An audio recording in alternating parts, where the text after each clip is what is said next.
সীমান্তে দেখুন উত্তেজনাকর পরিস্থিতি।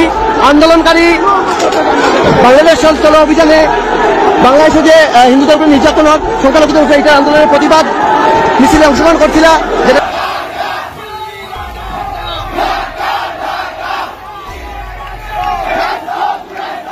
যে কোনো চ্যালেঞ্জ গ্রহণে সবসময় প্রস্তুত থাকতে নবীন সেনা কর্মকর্তাদের প্রতি আহ্বান জানিয়েছেন সেনাবাহিনী প্রধান জেনারেল ওয়াকারুজ্জামান। দিন রাত সেনার সদস্যরা পরিশ্রম করে যাচ্ছে দেশের আইন শৃঙ্খলা রক্ষার কাজে। আমরা সবাই মিলে যদি কাজ করি, ইনশাআল্লাহ আমরা এই দেশের এই ক্রান্তি লগ্ন থেকে দেশকে উদ্ধার করতে সক্ষম হব। দেশের ক্রান্তিকালে সেনাবাহিনী জনগণের পাশে দাঁড়িয়েছে। সবাই মিলে কাজ করলে দেশের এই ক্রান্তি লগ্ন থেকে বের হওয়া যাবে, কথা বলেছেন সেনাবাহিনী প্রধান জেনারেল ওয়াকারুজ্জামান। একটা শান্তি সুশৃঙ্খল ভবিষ্যতের দিকে যেতে সক্ষম হব। ভারতীয় আগ্রাসন বন্ধ করতে বাংলাদেশেরই শান্তিরক্ষী পাঠানো উচিত। হিন্দুস্তানের সৈন্য এক জায়গায় করলেও 14 কোটি মুসলমান 28 কোটি হাতে যদি গজারির লাঠি নেয়, আল্লাহর দ্বীনের কালেমা দিল্লির লাল কেল্লায় উড়িয়ে দেওয়া হবে। আগারতলায় বাংলাদেশের হাই কমিশনার দূতাবাস আক্রমণ করার পরে ইন্ডিয়া থেকে যেইভাবে বাংলাদেশের বর্ডারে এসে তারা হানা দিয়েছিল, তাতে বোঝাই যাচ্ছিল যে কোনো সময় বাংলাদেশ ফুঁসে উঠবে। এবং বাংলাদেশ এখন ফুঁসে উঠেছে, যে কোনো সময় বাংলাদেশ এবং ইন্ডিয়ার মাঝে এক যুদ্ধ শুরু হয়ে যেতে পারে। এবং এই রক্তক্ষয়ী যুদ্ধের নেতৃত্ব দিতে যাচ্ছেন সেনাপ্রধান ওয়াকারুজ্জামান। এবং তিনি স্পষ্ট ভাষায় জানিয়ে দিয়েছেন, বাংলাদেশের ক্লান্তি লগ্নে বাংলাদেশের জনগণের পাশে সেনাবাহিনী সর্বদা ছিল এবং কাজ করে যাবে। যদি কোনো বহিরাগত শত্রু দেশের উপরে আক্রমণ চালায়, দেশের মানচিত্র নিয়ে বা দেশের মানচিত্রে থাবা দেয়, তাহলে তাদের সেই হাত ভেঙে দেওয়া হবে এবং উপযুক্ত জবাব দেওয়া হবে। সেনাপ্রধান ওয়াকারুজ্জামান এর কথার সাথে শত শত বাংলাদেশের মানুষ সহমত পোষণ করে ইতিমধ্যেই রাস্তায় নেমে এসেছে। এবং বিজিবি এবং বিএসএফ এর মাঝে যে যুদ্ধ সংগঠিত হতে যাচ্ছে দর্শক, সেটা কিন্তু আজকের পুরো ভিডিওটা দেখলেই বুঝতে পারবেন। দর্শক, আপনিও আসলে এই যুদ্ধ চান কিনা এবং আপনিও আসলে সেনাপ্রধান ওয়াকারুজ্জামানের কথার সাথে সহমত পোষণ করেন কিনা, অর্থাৎ ইন্ডিয়াকে উপযুক্ত জবাব দেওয়ার জন্য আপনিও তৈরি কিনা। চলুন দর্শক, কি হতে যাচ্ছে এবং কবে নাগাদ এই যুদ্ধ শুরু হতে যাচ্ছে, এই বিষয়ে গুরুত্বপূর্ণ বক্তব্য রেখেছে ডাক্তার ইনায়েতুল্লাহ আব্বাসী। চলুন তার বক্তব্য শুনে আসি এবং তার কথার সাথে আপনি পুরোপুরি সহমত পোষণ করেন কিনা কমেন্ট অপশনে লিখবেন। চলুন দর্শক, ইনায়েতুল্লাহ আব্বাসী সাহেবের পুরো বক্তব্য শুনে আসি। বাচ্চারা, সমস্ত হিন্দুস্তানের সৈন্য এক জায়গায় করলেও 14 কোটি মুসলমান 28 কোটি হাতে যদি গজারির লাঠি নেয়, আল্লাহর দ্বীনের কালেমা দিল্লির লাল কেল্লায় উড়িয়ে দেওয়া হবে। মমতা ব্যানার্জি বাংলাদেশের স্বাধীনতার বিরুদ্ধে যে বক্তব্য দিয়েছে, 24 ঘন্টার মধ্যে পররাষ্ট্র উপদেষ্টাকে ভারতের রাষ্ট্রদূতকে তলব করে শোকজ করতে হবে, নতুবা বাংলাদেশের মানুষ ভারতের যে দূতাবাস আছে তা ঘেরাও করবে, প্রত্যেকটা ঈদকে আলাদা করে দিবে বাংলাদেশের মুসলমান। মজবুত থাকুন, আলেম ওলামার ডাক দিলেই ঝাঁপিয়ে পড়বেন ইনশাআল্লাহ। বর্তমান সরকারকে 3টা পরামর্শ দিব, যে 3টা নীতি তারা বাস্তবায়ন করে, হিন্দুস্তান বাংলাদেশের নাম শুনলে হরে রাম করতে করতে পানি খাবে। আমি আপনাদেরকে একটা ভয়ঙ্কর সংবাদ শোনাচ্ছি। পশ্চিম বাংলার মুখ্যমন্ত্রী মমতা ব্যানার্জি, এই নষ্টা ভ্রষ্টা মহিলাটি ভারতের প্রধানমন্ত্রী মুসলমানদের রক্তে যার হাত রঞ্জিত সন্ত্রাসী খুনি মোদীকে বলেছে বাংলাদেশে শান্তি রক্ষী বাহিনী পাঠাতে। একটা স্বাধীন দেশে ভারতের প্রধানমন্ত্রীকে সে দেশেরই কোনো এক মুখ্যমন্ত্রী যদি বলে শান্তি রক্ষী বাহিনী পাঠাতে, তাহলে বোঝা যায় তারা আমাদের স্বাধীনতায় হস্তক্ষেপ করতে চায়। আমরা যে আশঙ্কা করে আসছি তা কি মিথ্যা? সেটা কি ভারত সুযোগ পেলে আমাদের দেশে হস্তক্ষেপ করবে? মোদীকেও বলে দিচ্ছি আর মমতা ব্যানার্জিকেও বলে দিচ্ছি, সাবধান, বাংলাদেশের দিকে হাত বাড়াবা, 14 কোটি মুসলমান ওই কালো হাতকে ভেঙে দিবে। তৃতীয় বিশ্বের একটা তৃতীয় শ্রেণীর রাষ্ট্র ভারত। বাংলাদেশে যারা জুজুর ভয় দেখায়, প্রত্যেক রাজনৈতিক দলে ভারতের দালাল ঢুকে আছে, ভারতকে খুশি করে ক্ষমতায় যেতে চায়। তাদেরকে বলছি, ভারত প্রীতি যাদের মধ্যে থাকবে, বাংলাদেশ থেকে তাদেরকেও ঝাড়ু ঝাঁটা দিয়ে নির্বাসিত করা হবে।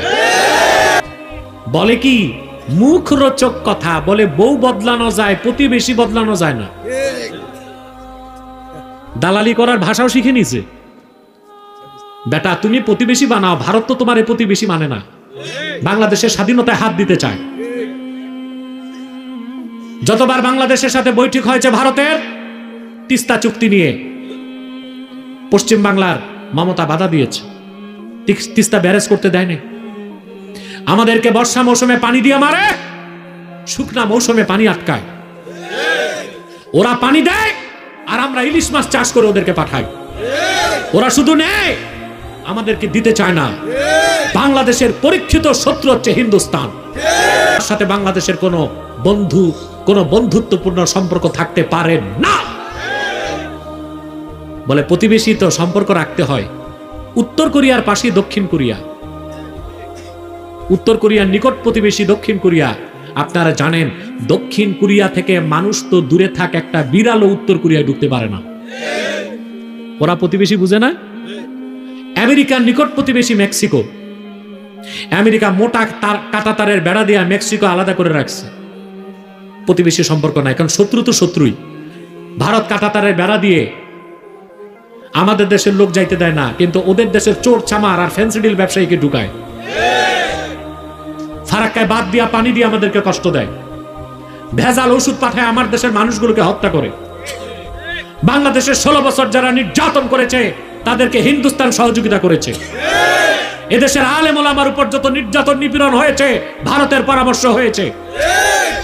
বাংলাদেশের স্বাধীনতার শত্রু হিন্দুস্তান, মমতা ব্যানার্জির কথায় তা প্রকাশ পেয়েছে।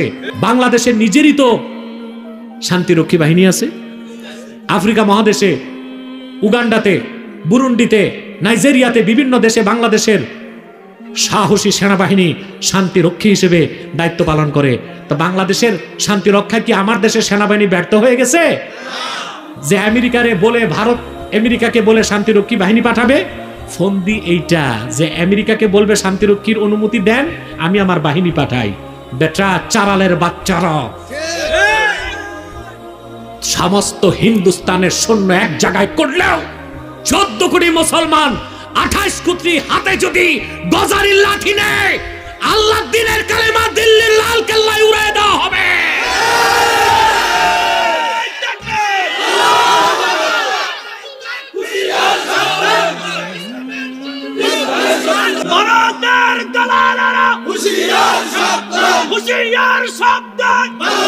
সম্মানিত সুধী, মমতা ব্যানার্জি বাংলাদেশের স্বাধীনতার বিরুদ্ধে যে বক্তব্য দিয়েছে, 24 ঘন্টার মধ্যে পররাষ্ট্র উপদেষ্টাকে ভারতের রাষ্ট্রদূতকে তলব করে শোকজ করতে হবে, নতুবা বাংলাদেশের মানুষ ভারতের যে দূতাবাস আছে তা ঘেরাও করবে, প্রত্যেকটা ঈদকে আলাদা করে দিবে বাংলাদেশের মুসলমান।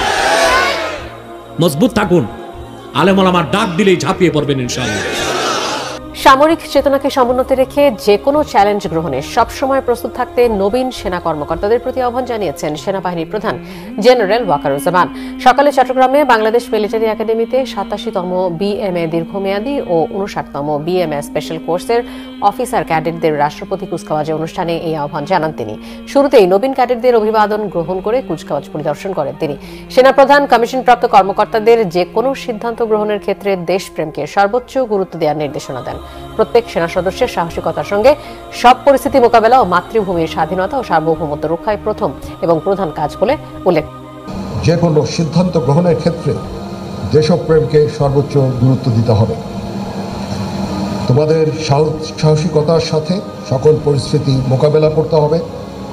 তোমরা প্রতিনিয়ত নিজেদের সক্ষমতা এবং পেশাদারিত্ব বৃদ্ধি করতে সচেষ্ট থাকবে।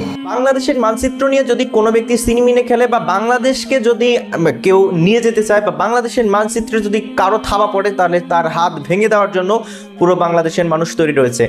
এক লাল সবুজের পতাকা, শুধুমাত্র লাল সবুজ পতাকা, এটা এমনি এমনি আসে না। এখানে কিন্তু আমাদের ভাইয়েরা রক্ত দিয়েছে। 52-এর আন্দোলন এবং 71-এর আন্দোলনে যেই পরিমাণ আমাদের ভাইয়েরা বুকের তাজা রক্ত ঢেলে দিয়েছে, যার বিনিময়ে বাংলাদেশ স্বাধীন হয়েছে। সেই স্বাধীন রাষ্ট্র নিয়ে কোনো ব্যক্তি যদি বলে যে চিটাগাং আমাদেরকে দিতে হবে, এই সেন্ট মার্টিন আমাদেরকে দিতে হবে, তাদেরকে এত সহজে যে ছেড়ে দিবে না বাংলাদেশ, সেটা কিন্তু ইতিমধ্যেই বুঝে গেছেন। এনায়েতুল্লাহ আব্বাসীর পুরো বক্তব্য শুনে আপনার মতামত কি? আপনিও আসলে দেশের 1 ইঞ্চি মাটি আপনি কি কখনো অন্যের হাতে তুলে দেওয়ার জন্য প্রস্তুত রয়েছেন যদি আপনাকে 100 কোটি টাকার মালিকও বানিয়ে দেওয়া হয়? ঠিক এমনটা কিন্তু ঘটতে যাচ্ছে এবং বিভিন্ন মহল থেকে কিন্তু ইন্ডিয়া কিন্তু আমাদেরকে অফার দিচ্ছে আবারও দেশের প্রধানমন্ত্রীকে মানে সাবেক প্রধানমন্ত্রী শেখ হাসিনাকে দেশে ফিরিয়ে আনার পায়তারা চালাচ্ছে। আপনি আসলে কতটুকু সহমত পোষণ করেন যে আবার ইন্ডিয়া শেখ হাসিনাকে বাংলাদেশে প্রধানমন্ত্রী হিসেবে প্রতিষ্ঠিত করুক? এটাও আপনি চান কিনা কমেন্ট অপশনে লিখবেন। ভালো থাকবেন সবাই। আসসালামু আলাইকুম ওয়া রাহমাতুল্লাহ।